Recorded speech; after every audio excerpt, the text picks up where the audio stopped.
मेरा नाम प्रतिभा है। मैं जोर जोर से चीख रही थी, चिल्ला रही थी, मदद की गुहार लगा रही थी, मगर यहाँ मेरी सुनने वाला कोई भी नहीं था, क्योंकि वो इंसान मुझे एक ऐसी जगह ले आया था जहाँ पर मेरी आवाज़ दबकर रह गई थी। मैं अपनी किस्मत को रो रही थी। आखिरकार उसने मेरे साथ बहुत गलत किया था, इतना गलत कि शायद मैं उसे कभी सारी जिंदगी माफ़ ना करती। आप लोग ही बताइए, अगर आपके साथ कोई हद से ज़्यादा गलत कर दे तो क्या आपके दिल में उसे माफ़ करने की गुंजाइश हो सकती है? नहीं हो सकती ना। वो मुझे यहाँ बंद करके चला गया था और मैं ना जाने कब से यहाँ से निकलने का रास्ता ढूंढ रही थी, मगर यहाँ से निकलने का कोई भी रास्ता नहीं था। मैं फूट फूट कर रो रही थी। इस अकेले घर में मुझे सिवाय अपनी मौत के कुछ भी नज़र नहीं आ रहा था। मुझे बचपन से ही अकेलेपन से बहुत डर लगता था, मगर आज वक्त ऐसा आ गया था कि मुझे इस अकेलेपन को ही अपना साथी बनाना था। मैं रोते रोते ज़मीन पर बैठ गई थी। दीवार से टेक लगाकर मैंने अपनी आंखें बंद कर ली, क्योंकि अब मेरी आंखों से आंसू आने भी बंद हो गए थे। और फिर मैं उस समय में पहुंच गई जहां से मेरी ज़िंदगी की शुरुआत हुई थी। दोस्तों, कहानी में आगे बढ़ने से पहले अगर आपने हमारे चैनल को अभी तक सब्सक्राइब नहीं किया तो चैनल को सब्सक्राइब करें। वीडियो अच्छी लगी हो तो वीडियो को लाइक करें, और हाँ, कमेंट करके हमें अपनी राय ज़रूर दें कि आपको हमारी कहानी कैसी लगी। बचपन भी कितना हसीन होता है ना, जब हमारे साथ हमारे माता पिता होते हैं, भाई बहन होते हैं, हमें ढेर सारा प्यार करते हैं। मैं जब छोटी थी उस समय लगभग मेरी उम्र 13 साल होगी, जब मेरे सबसे बड़े विजय भैया की शादी हुई थी। मुझसे बड़ी मेरी 2 बहनें और थीं।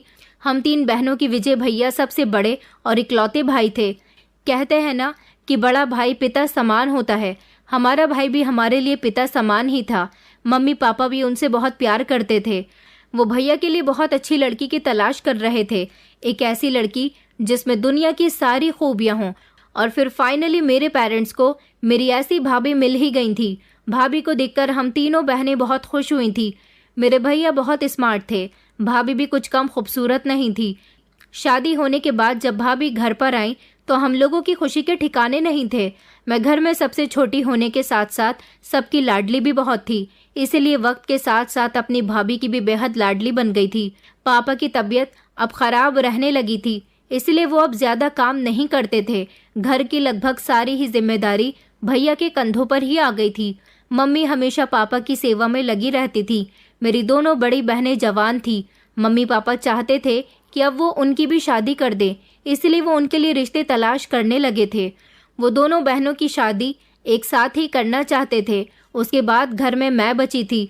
मैं तो सबकी बेहद लाडली होने की वजह से उनके लिए मासूम सी बच्ची थी। वो लोग मेरी हर ख्वाहिश को चुटकियों में पूरी कर दिया करते थे। भाभी मुझसे बहुत प्यार करती थी। मैं उस समय 5th क्लास में पढ़ रही थी। फाइनली दोनों बहनों के अच्छे घर में रिश्ते तय हो गए तो उनकी शादी की डेट भी फिक्स कर दी गई। दोनों बहनों की शादी बड़ी धूमधाम से की गई थी और फिर वो दोनों भी अपने घर में खुशी खुशी रहने लगी। मैं इस घर में अकेली चहचहाती फिरती थी। फिर हमारे घर में एक ऐसे इंसान की एंट्री हुई जिसके आ जाने से मेरे सब घर वाले बहुत खुश हुए थे, मगर वो नहीं जानते थे कि ये इंसान आने वाली जिंदगी में उन्हीं का मुजरिम बनने वाला है। उसका नाम था आकाश। उसकी उम्र थी 15 साल। दरअसल वो हमारे घर में इसीलिए आया था क्योंकि वो मेरी भाभी का इकलौता भाई था। भाभी अपने भाई से बहुत प्यार करती थी। भाभी की माँ इस दुनिया को छोड़कर चली गई।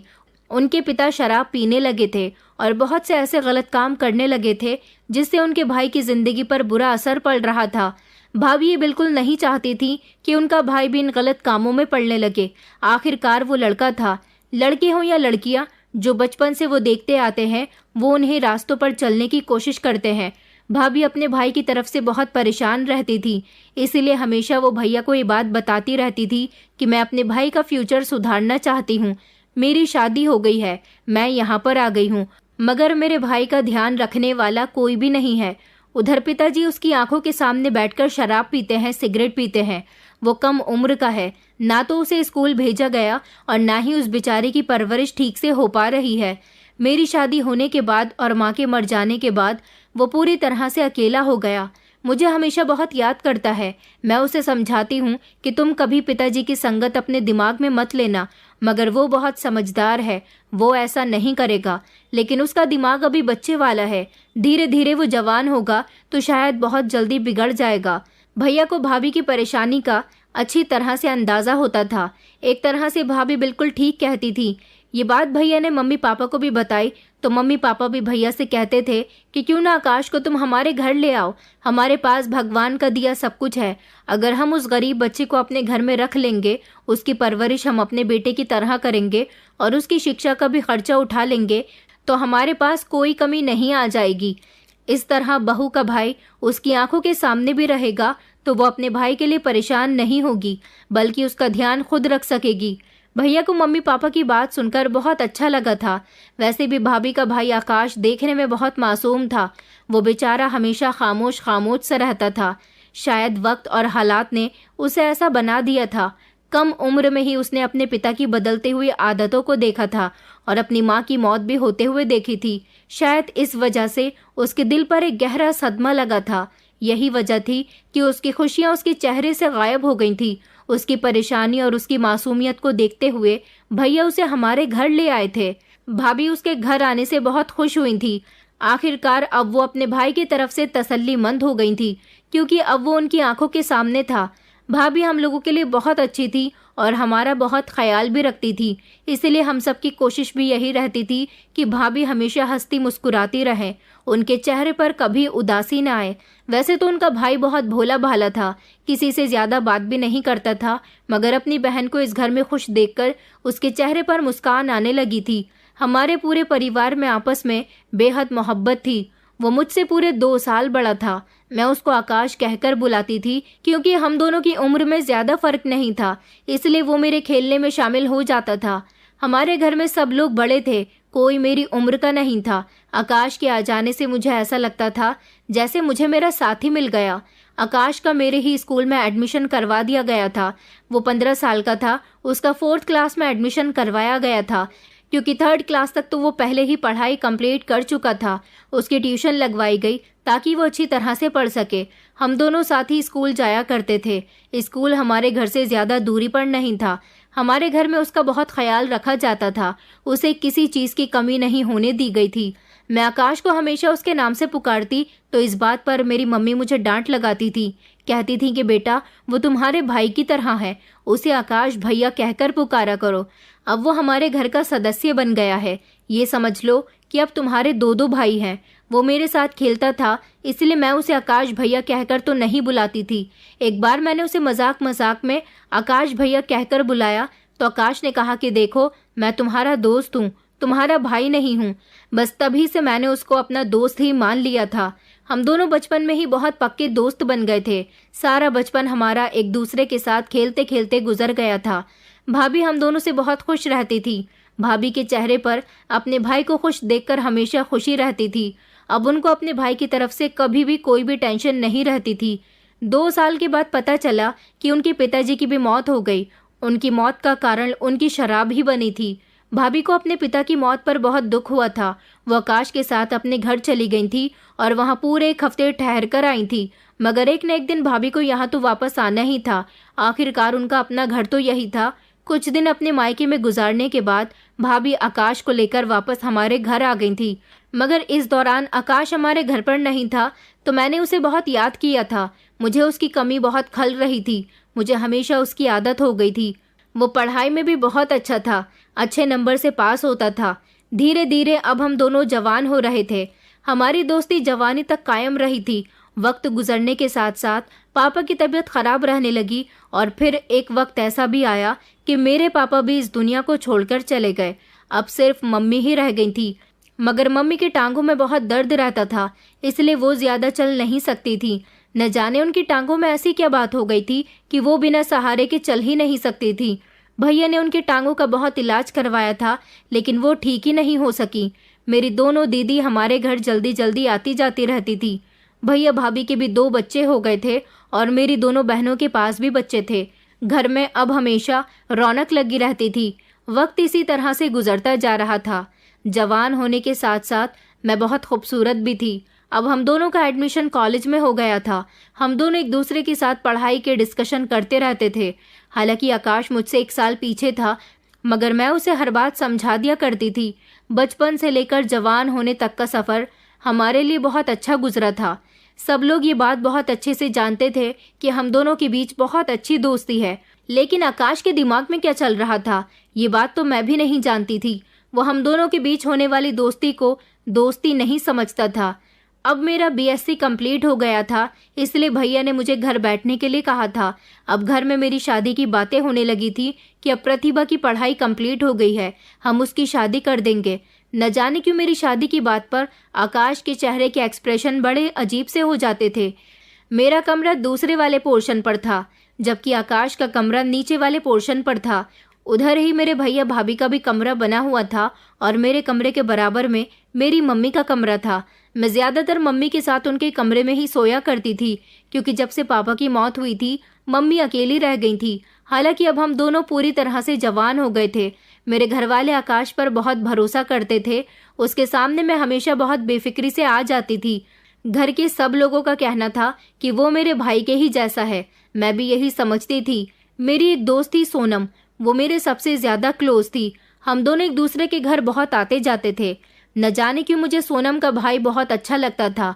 वो मेरी ही उम्र का था, बहुत स्मार्ट, डैशिंग और इंटेलिजेंट था। मैं मन ही मन उसके लिए एक अलग ही फीलिंग रखती थी। एक दिन मुझे सोनम से बहुत इम्पोर्टेंट काम था, मुझे उसके घर जाना था, जब मेरे सामने आकाश आ गया और मुझसे कहने लगा कि तुम कहाँ जा रही हो। मैंने उसे बताया कि अच्छा हुआ तुम आ गए हो, रिक्शा से मुझे सोनम के घर जाने में देर हो जाती, प्लीज़ मुझे अपनी बाइक से सोनम के घर छोड़ दो ना। वो मेरा कहा कभी नहीं टालता था। मेरे एक ही इशारे पर वो मुझे अपने साथ सोनम के घर ले गया था। उसने मुझसे कहा था कि वापस आने में अगर परेशानी हो तो मुझे कॉल कर देना, मैं तुम्हें लेने के लिए भी आ जाऊंगा। वो वहां से चला गया था। मैं सोनम के दरवाजे पर खड़ी हुई थी, अभी उसके घर का दरवाज़ा ही बजा रही थी जब उसके घर का दरवाज़ा झट से खुला।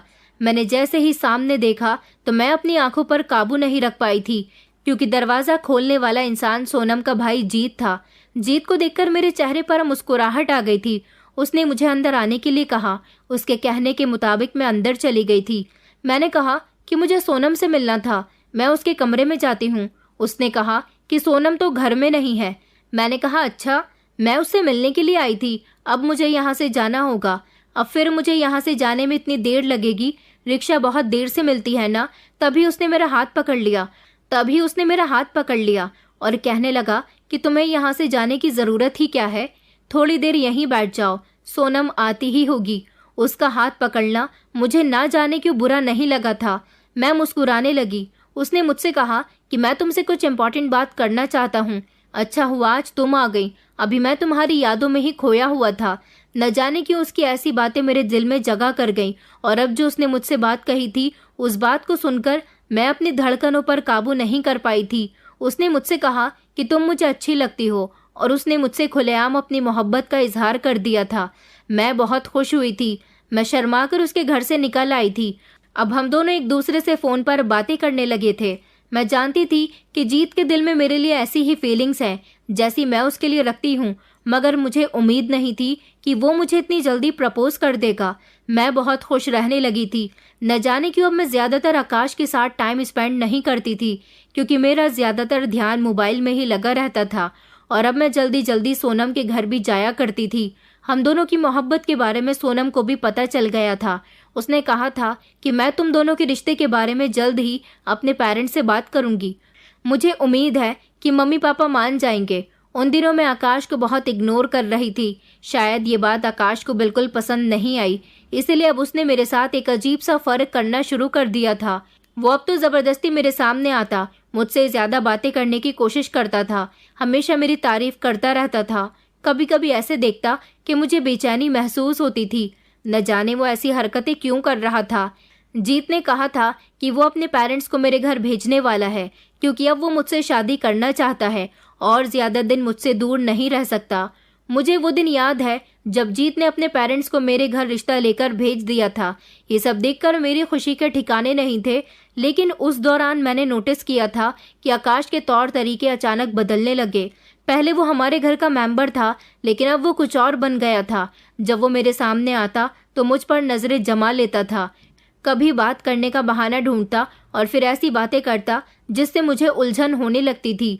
मैंने शुरू में उसकी बातों को इग्नोर किया। मम्मी और भैया ने आपस में डिस्कशन करके जीत के पेरेंट्स को हम दोनों के रिश्ते के लिए हाँ बोल दिया था क्योंकि वो अच्छा लड़का था। इस रिश्ते से इनकार करने की कोई खास वजह उनके पास ही नहीं थी। शायद आकाश से ये बात बर्दाश्त नहीं हो रही थी कि मेरी शादी कहीं और होने जा रही है। पहले वो मेरे साथ दोस्तों की तरह बर्ताव करता था, लेकिन अब उसकी बातों में जलन मुझे साफ दिखाई देती थी। वो मुझे ऐसे देखने लगा जैसे मैं कोई चीज़ हूँ जिसे वो हासिल करना चाहता है। मुझे याद है कि जब भी घर में मेरी शादी की बात होती, आकाश की आंखें लाल हो जाती थी। वो मेरी शादी में रुकावट डालने के बहाने ढूंढने लगा। कभी वो भैया से कहता कि प्रतिभा भी छोटी है, अभी उसकी शादी करने की क्या ज़रूरत है। तो कभी वो खुद मुझसे कहता कि प्रतिभा, तुम्हें अपनी शादी की इतनी जल्दी क्यों है, अभी तुम्हारी उम्र ही क्या है। मैं हैरान होती थी कि जब भाभी उसकी बात काट कर कहती थी कि प्रतिभा तुमसे सिर्फ 2 साल छोटी है। अब मुझे तुम्हारी भी शादी की फिक्र रहती है, बस तुम्हारी जल्दी से नौकरी लग जाए, फिर मैं तुम्हारी भी शादी कर दूंगी। उसे अपनी शादी के नाम पर बहुत गुस्सा आ जाता था और वो अपनी बहन से चिढ़कर वहां से चला जाता था। मैं हैरान होती थी कि वो इससे पहले तो मेरे मामले में कभी नहीं बोलता था, लेकिन जैसे ही मैं जवान हुई और मेरी शादी की बातें होने लगी तो आकाश की नीयत बदल गई थी। वो एक दिन सब लोगों के साथ बैठा हुआ था जब घर वाले मेरी जीत के साथ एंगेजमेंट की डेट फिक्स कर रहे थे। सब लोग बातें कर रहे थे कि एंगेजमेंट में सब किस किस तरह की तैयारी करेंगे। ये सारी बातें शायद आकाश को बहुत चुभ रही थी। उसका चेहरा बहुत गुस्से भरा हो रहा था। जब उससे सबकी खुशी बर्दाश्त न हुई तो वो वहां से उठकर चला गया। मुझे अंदाजा हो रहा था कि आकाश हर हाल में मेरी शादी रोकना चाहता है, क्योंकि वो कई बार बातों ही बातों में भाभी से ये बात कह चुका था कि प्रतिभा की शादी तुम लोग बहुत जल्दी कर रहे हो। वो मेरी जीत से शादी करने पर मन ही मन जल रहा था। एक दिन मैं छत पर जाकर जीत से कॉल पर बात कर रही थी जब वो अचानक मेरे पीछे आकर खड़ा हो गया। मुझे जब महसूस हुआ कि मेरे पीछे कोई है, मैंने झट से अपना फ़ोन बंद कर दिया था। उसे इस बात का अंदाज़ा नहीं हुआ था कि मैं फ़ोन पर बात कर रही थी। उसे अपने बराबर में खड़ा हुआ देखकर मैं वहाँ से जाने लगी जब उसने मुझे आवाज़ देकर पुकारा और मुझसे बातें करनी शुरू कर दी। उसने मेरा नाम इस अंदाज में पुकारा था कि मेरे दिल में डर बैठ गया था। मैंने कहा, हाँ क्या बात है, लेकिन मेरी आवाज़ में कपकपाहट थी। उसने मुझसे कहा कि तुम्हें क्या लगता है कि तुम्हारी शादी जीत के साथ होनी चाहिए? उसने मुझसे सीधा सवाल किया।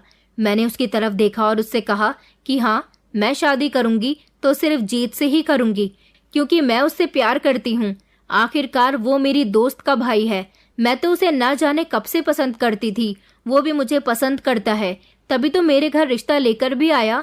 अच्छा लड़का है, अच्छी नौकरी करता है, इसीलिए मेरे घर वालों ने आसानी से उसका रिश्ता एक्सेप्ट कर लिया। मैं बड़े घमंड के साथ ये बात कह रही थी तो वो मुझे देखकर कहने लगा कि ओहो, तो वो अमीर है, अच्छी नौकरी करता है, इसीलिए तुम उससे शादी कर रही हो। अगर मैं भी अमीर बन जाऊं, मेरी भी अच्छी नौकरी लग जाए, तो क्या तुम उसे छोड़कर मुझसे शादी कर लोगी? उसकी बात सुनकर मेरे पैरों तले से जमीन निकल गई थी कि वो कितनी आसानी से ये बात कह रहा था। वो मेरी बात का गलत मतलब निकाल रहा था। मैं उसकी बातें सुनकर बहुत घबरा गई थी, इसलिए वहां से भागते हुए नीचे आ गई थी। वो मुझे आवाज़ें लगाता रह गया था, मगर मैंने उसकी बात नहीं सुनी। 2-3 दिन गुजरे थे जब मैं अपने कमरे में मौजूद थी। मेरी मम्मी उस समय सो रही थी। मैं अपने बिस्तर पर लेटी हुई थी। जब वो मेरे कमरे में आया तो मैं उसे देखकर घबराकर उठकर बैठ गई थी। वो मेरे बिस्तर पर आकर बैठ गया। पहले तो मुझे अजीब अजीब नज़रों से देखने लगा। मैं अजीब से कन्फ्यूज़न का शिकार हो रही थी। फिर उसने अचानक अपना हाथ आगे बढ़ाया और मेरा हाथ पकड़ लिया। मेरा दिल जैसे एक लम्हे के लिए रुक गया था। मैंने अपने हाथ को फौरन छुड़ाने की कोशिश की, लेकिन उसने मुझे बहुत मजबूती से पकड़ा हुआ था। मेरी सांसें तेज हो गई थी और शरीर में एक अजीब सा करंट दौड़ गया। उसने कहा कि प्रतिभा, तुम मुझे बहुत अच्छी लगती हो, बचपन से ही मैं तुम्हें चाहता हूँ। उसके ये शब्द सुनकर मेरा दिल दहल गया था। मेरी आंखें डर से फैल गई थी। मैंने हमेशा आकाश को सिर्फ अपना दोस्त समझा था, लेकिन आज उसके बिहेवियर में बहुत बदलाव आ गया था। वो मेरी समझ से बाहर था। मैं कुछ देर के लिए बोल ही नहीं पा रही थी। फिर मैंने चौंकते हुए उससे कहा कि तुम ये क्या कह रहे हो, ये कैसी बातें कर रहे हो तुम? मेरी आंखों में आंसू आने लगे थे। आकाश ने मेरे हाथ को और ज्यादा मजबूती से पकड़ लिया। वो कहने लगा कि प्रतिभा, तुम बहुत सुंदर हो और मैं तुमसे मोहब्बत करता हूँ, मैं तुमसे दूर नहीं रह सकता। उसने कहा कि ये बात किसी को मत बताना, ये बात हम दोनों के बीच ही रहनी चाहिए। मेरा दिल डर से कांपने लगा था और मेरे कदम पीछे हटने की कोशिश कर रहे थे, लेकिन आकाश ने मुझे बहुत मजबूती से पकड़ रखा था। मेरे दिमाग में ये बात भी आ रही थी कि अगर हम दोनों को किसी ने देख लिया तो यही समझेगा कि मैंने खुद अपना हाथ आकाश के हाथ में पकड़ाया है। बस इसी डर से मैंने हिम्मत की और एक ही झटके से अपना हाथ छुड़ाया। मैं भागकर दरवाजे के पास आ गई थी। मेरी धड़कनें बेकाबू हो रही थी। मुझे अपनी सांस उखड़ती हुई महसूस हो रही थी। मेरी आंखें बंद थीं और मैं खुलकर सांस लेने की कोशिश कर रही थी जब अचानक वो फिर से मेरे सामने आकर खड़ा हो गया। उसने फिर से मेरा रास्ता रोक लिया। मैंने कहा कि ये तुम क्या कर रहे हो, ये सब गलत है। आकाश ने एक धीमी सी मुस्कुराहट के साथ कहा कि कुछ भी गलत नहीं है, तुम किसी को कुछ मत बताना वरना बात बिगड़ सकती है। मैं कुछ देर खामोश खड़ी रही। उसने कहा कि मैं तुम्हें प्रपोज करना चाहता था, सो कर दिया। अब ज्यादा डरने की जरूरत नहीं है। अगर इस बात के बारे में किसी को भी बताने की कोशिश की तो अच्छा नहीं होगा। उसकी धमकी सुनकर मैं हैरान रह गई थी। मैं ये सोचकर अभी तक हैरान थी कि एक इंसान जिसने आज तक मुझसे कभी गुस्से से बात भी नहीं की थी, आज वो मुझे धमकी दे रहा था। मैं बहुत डरी सहमी रहने लगी थी। जीत से मेरी बात होती तो वो भी मुझसे पूछता था कि क्या हुआ, तुम क्यों परेशान रहती हो। मैं उसे भी कुछ नहीं बता पा रही थी। मैं भाभी को उनके भाई की हरकत के बारे में बताना चाहती थी, लेकिन आकाश के धमकी भरे शब्द मेरे कानों में गूंज रहे थे।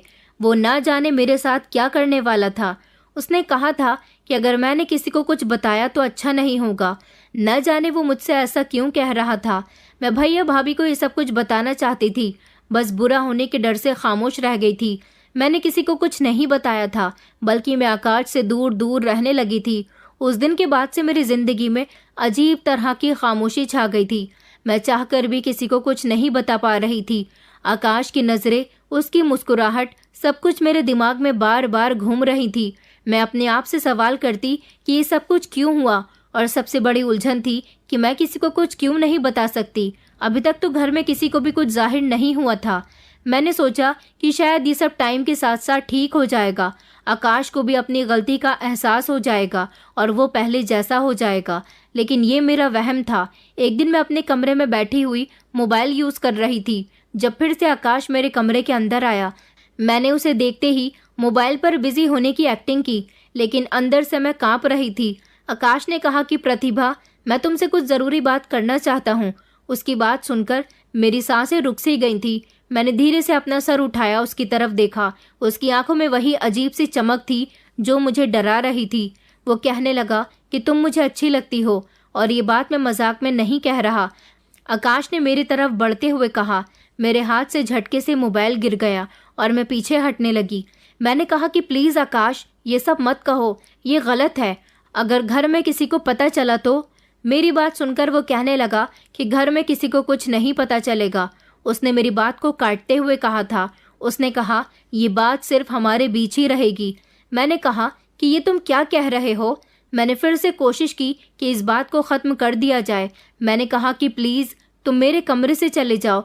मम्मी को पता चल गया कि तुम मेरे कमरे में हो तो अच्छा नहीं होगा। हमें ये सब बातें नहीं करनी चाहिए। मैंने उसे टालने की कोशिश की, लेकिन आकाश ने एक बार फिर से मेरा हाथ मजबूती से पकड़ लिया और कहने लगा कि प्रतिभा देखो, मैं तुम्हें समझा रहा हूँ। मैं तुम्हारे बिना नहीं रह सकता और ना ही तुम्हारी शादी किसी और के साथ होते हुए देख सकता हूँ। इसलिए नखरे मत करो और मेरे प्रपोजल को खामोशी से एक्सेप्ट कर लो। जीत से शादी से इनकार कर दो।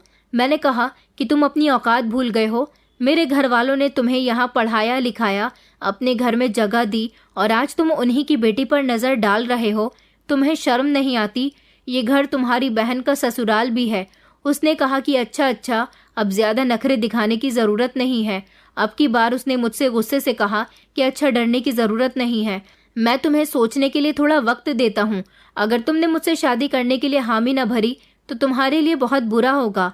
वो मुझे नुकसान पहुँचाने की धमकी दे रहा था और मैं ये सोच रही थी कि अगर मैं घर में सबको उसके बारे में बता दूंगी तो वो ना जाने मेरे साथ क्या करेगा। लेकिन आकाश की धमकियां मेरे कानों में गूंज रही थी और मैं डर के मारे कुछ भी नहीं कर पा रही थी। आकाश की वजह से मैं बहुत डरी हुई रहती थी।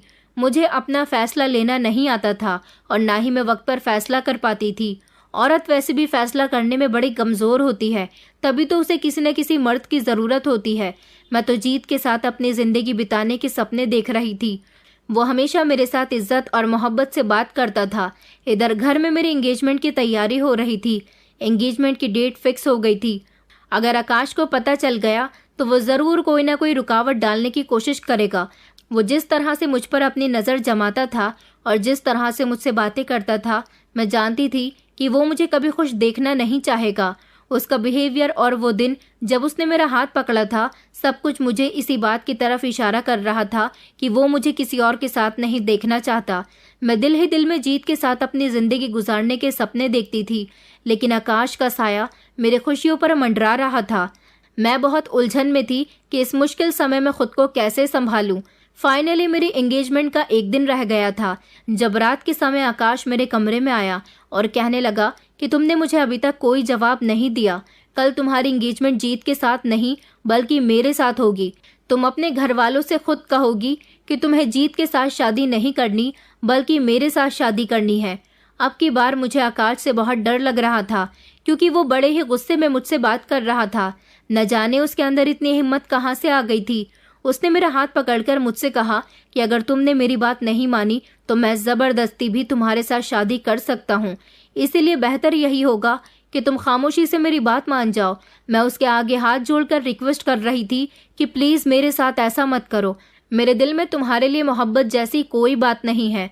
मैं बचपन से तुम्हें दोस्त मानती हूँ, मगर मुझे नहीं पता था कि तुम मेरे दिल में अपने लिए कैसी फीलिंग्स रखते हो।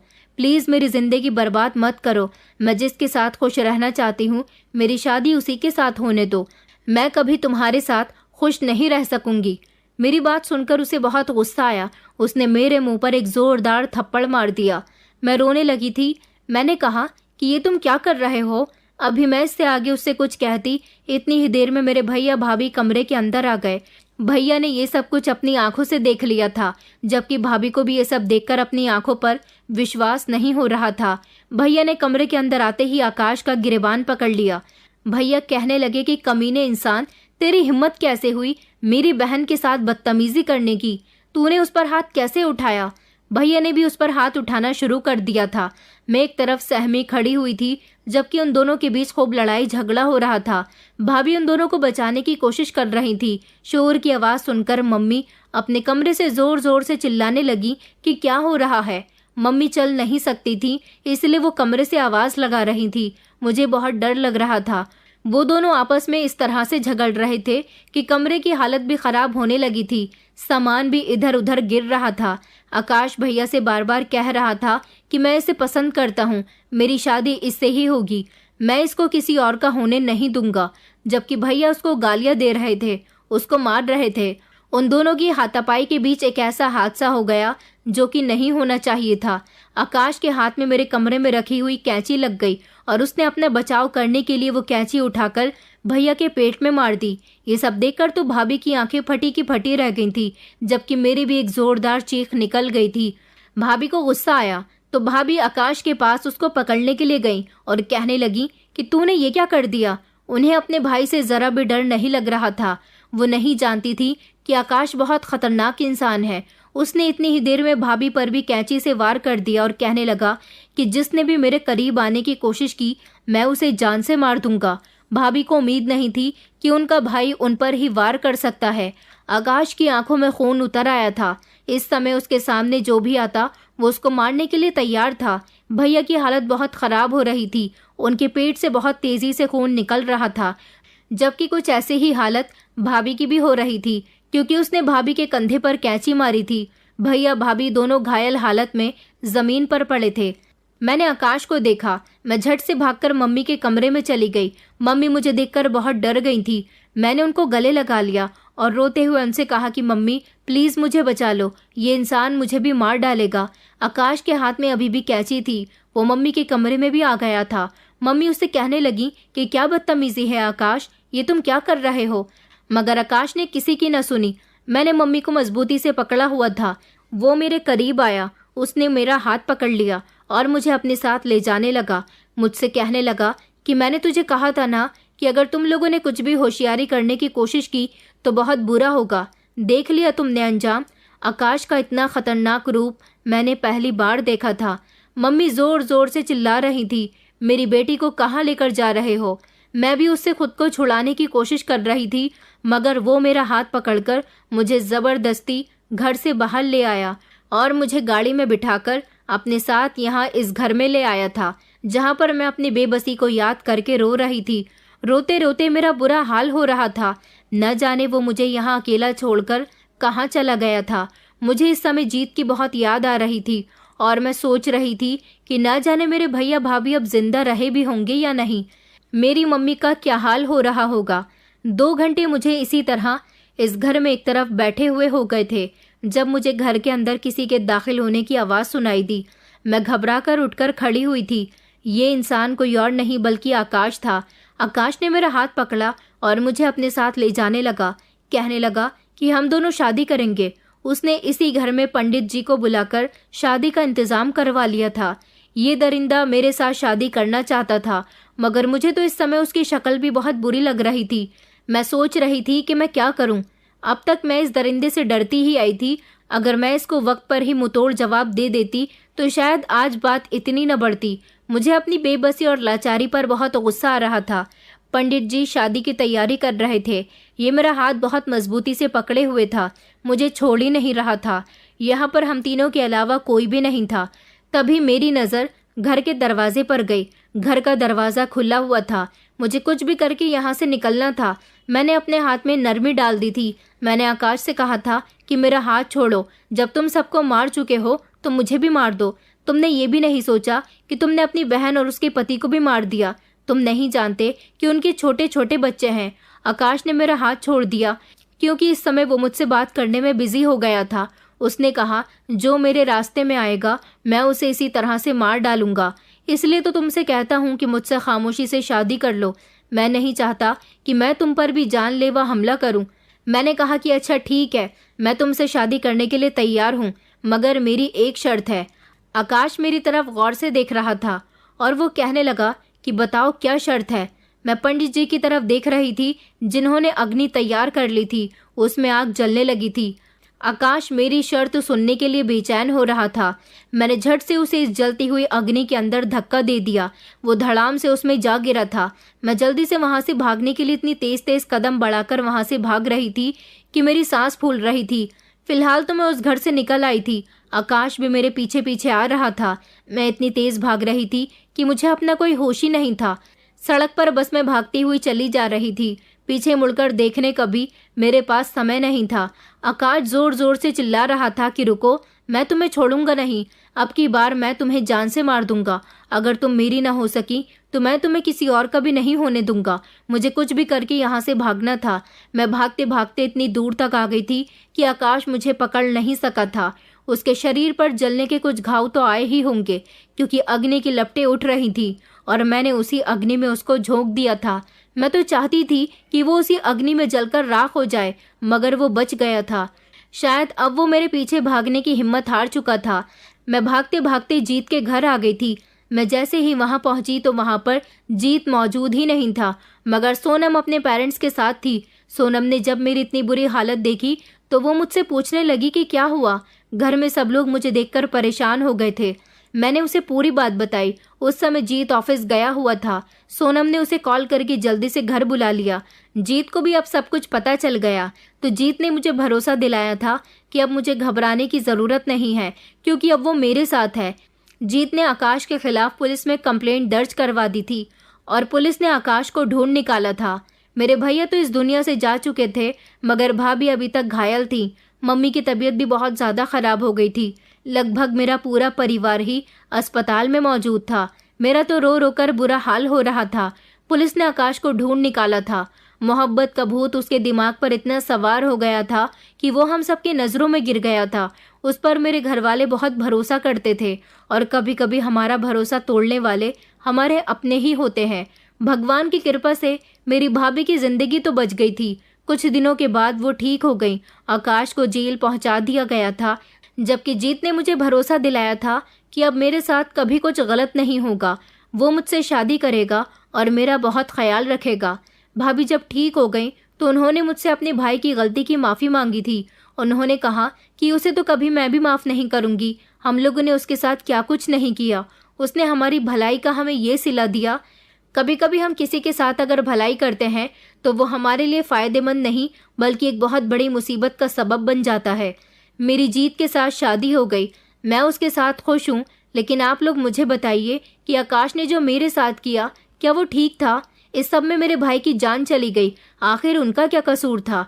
मेरी भाभी की जिंदगी बर्बाद हो गई, उनका भी क्या कसूर था? और आकाश जिसने मोहब्बत के जुनून में अपनी ही बहन के पति को जान से मार दिया, वो एक कातिल बन गया और आज वो जेल में अपनी सजा काट रहा है।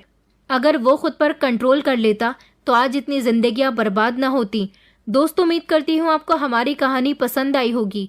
कहानी पसंद आई है तो वीडियो को लाइक करें, चैनल पर नए हैं तो चैनल को सब्सक्राइब करें और हाँ, नोटिफिकेशन बेल को ज़रूर दबाएं ताकि अगली अपडेट सबसे पहले आपको मिले।